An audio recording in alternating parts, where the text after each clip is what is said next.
Hello!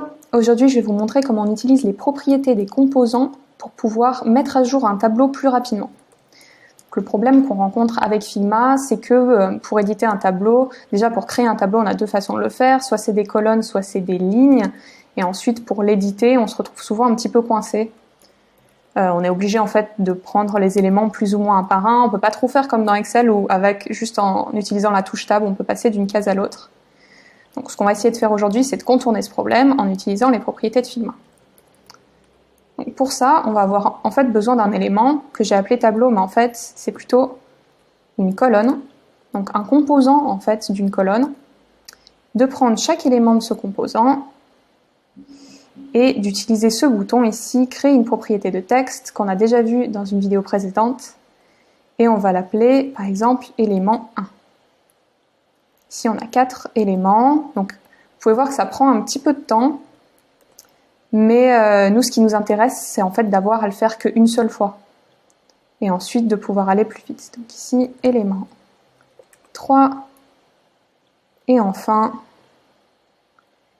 élément 4. C'est un peu long, mais vous allez voir que ça nous facilite vraiment la vie.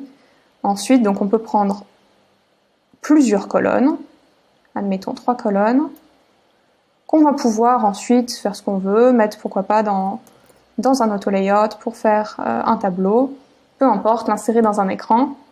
Et l'avantage qu'on a, c'est que plutôt que d'être obligé d'aller sélectionner tous les éléments un par un, on peut simplement sélectionner la colonne et les propriétés vont s'afficher ici.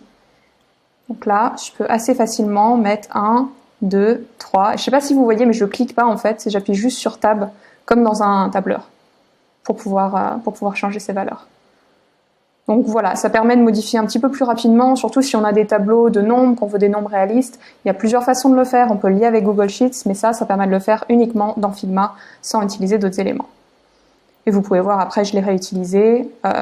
Si vous voulez changer le nombre d'éléments, il faut simplement changer le nombre d'éléments dans votre colonne. Vous pouvez en cacher en partie. Vous pouvez rajouter plus de colonnes. Vous pouvez également le faire par ligne, si c'est plus pertinent pour vous de faire ligne par ligne. Voilà, j'espère que ça vous a aidé.